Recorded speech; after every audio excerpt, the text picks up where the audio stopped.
Assalamualaikum warahmatullahi wabarakatuh.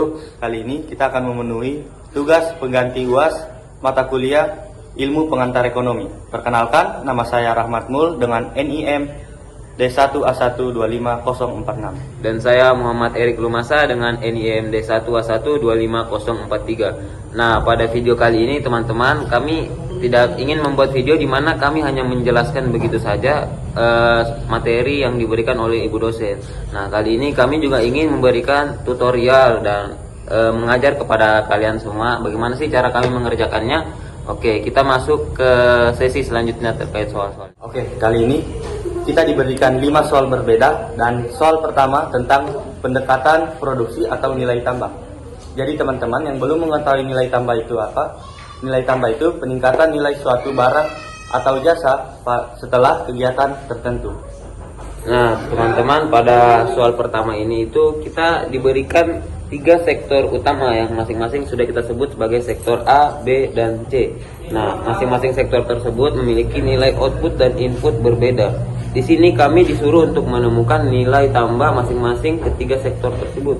Nah, untuk mencari nilai tambah dari masing-masing ketiga sektor tersebut sebenarnya gampang saja teman-teman. Kita hanya perlu mengurangi nilai output terhadap nilai input dari masing-masing sektor tersebut. Misalnya pada sektor A kita hanya mengurangi 420 miliar dengan nilai inputnya 120 miliar, sehingga kita mendapatkan nilai tambah sebesar 420 dikurang 120 yaitu 300 miliar. Nah, ini juga berlaku untuk sektor B dan sektor C teman-teman, dengan hanya mengurangi nilai output dan nilai input. Oke, lanjut, kita akan masuk ke bagaimana sih cara menghitung PDRB keseluruhan dari nilai tambah ini. Oke, cara menghitung PDRB-nya juga gampang teman-teman, yaitu dengan menghitung ketiga nilai tambah sektor dari masing-masing nilai tambah tersebut. Jadi sektor A-nya itu 300, B-nya itu 360, C-nya 420. Nah, ketiga sektor ini kita menjumlahkan sehingga kita mendapatkan hasil 1080 miliar. Hasil dari ketiga sektor tersebut itulah hasil dari nilai PDRB-nya, yaitu 1080 miliar. Pada soal nomor 2 membahas tentang pendekatan pengeluaran. Nah, pendekatan pengeluaran itu metode dalam menghitung pendapatan nasional dengan cara menjumlahkan seluruh pengeluaran akhir. Nah, teman-teman, pada soal kedua ini, jadi kita itu sudah diberikan beberapa informasi seperti konsumsi, investasi, pengeluaran pemerintah, hingga bahkan faktor-faktor yang membuat PDB itu menurun seperti depresiasi, pajak tidak langsung, dan subsidi. Nah, di sini untuk mencari nilai PDB itu sendiri, kita hanya perlu menambahkan 4 variabel ini, termasuk ekspor, kemudian dikurangi dengan variabel impor, teman-teman. Nah, jika kita menambah lalu menguranginya, kita itu bisa dapat nilai sebesar 5.900 triliun dalam waktu periode 1 tahun PDB.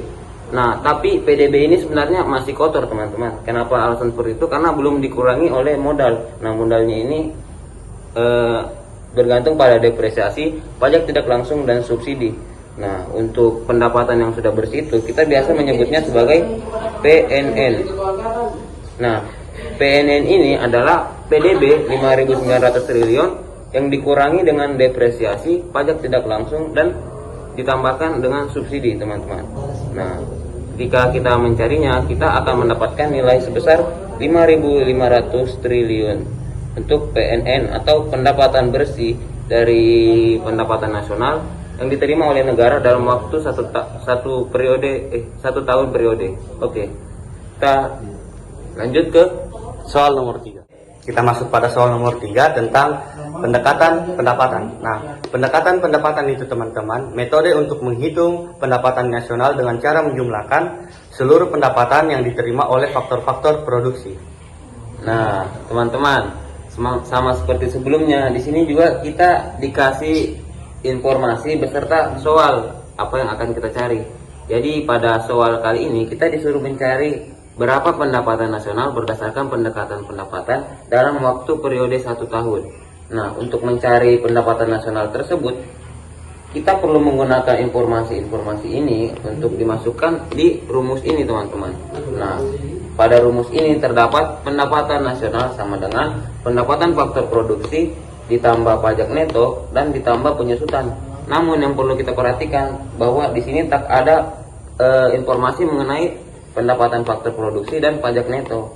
Nah, ternyata teman-teman, untuk pendapatan faktor produksi sendiri bisa kita dapat dengan menjumlahkan variabel upah, sewa, bunga, dan laba, dan pajak neto bisa kita dapat dengan mengurangi pajak tidak langsung dikurangi subsidi, teman-teman.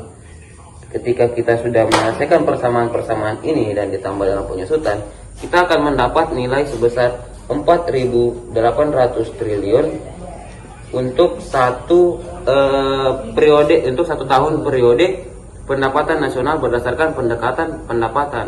Nah, Oke, setelah mengetahui hasil pendapatan nasional, sini kita perlu mengetahui peran pajak tidak langsung dan subsidi dalam perhitungan pendapatan nasional. Nah, pajak tidak langsung dan subsidi berfungsi sebagai penyesuaian harga pasar terhadap harga faktor produksi. Nah, pajak tidak langsung di sini menaikkan harga barang di pasar, tapi karena bukan balas jasa produksi, jadi harus ditambahkan secara terpisah. Nah, sedangkan subsidi sendiri menurunkan harga barang di pasar dan perlu dikurangkan agar pendapatan nasional mencerminkan nilai produksi yang sebenarnya. Nah, kita perlu mengetahui ya teman-teman, alasan penyusutan ditambahkan dalam perhitungan tertentu. ya alasannya karena penyusunan itu mencerminkan pengurangan nilai barang modal akibat pemakaian dalam proses produksi, sehingga kerap diperlukan dalam perhitungan pendapatan nasional, teman-teman. Oke, kita masuk pada soal nomor 4 tentang pengangguran. Nah, teman-teman, pengangguran itu keadaan di mana seseorang termasuk angkatan kerja tetapi tidak memiliki pekerjaan dan sedang mencari pekerjaan atau sedang mempersiapkan usaha. Nah, teman-teman, pada soal mengenai pengangguran ini, yaitu soal nomor 4, kita tuh diberi beberapa soal untuk mencari jumlah angkatan kerja, tingkat persentase angkatan kerja, dan tingkat persentase pengangguran. Nah, untuk mencari informasi-informasi itu tentu kita butuh variabel-variabel yang mendukung. Misalnya untuk mencari angkatan kerja, kita hanya perlu mencari jumlah penduduk yang bekerja, yang sedang bekerja ataupun yang sedang mencari kerja, karena mereka termasuk orang-orang yang masuk ke dalam golongan angkatan kerja ini, teman-teman. Jika kita melihat data ini, orang yang bekerja itu sebesar 130 juta dan orang yang mencari kerja sebesar 10 juta. Nah, jika kita menambahkannya, kita akan mendapatkan angkatan kerja sebesar 140 juta orang.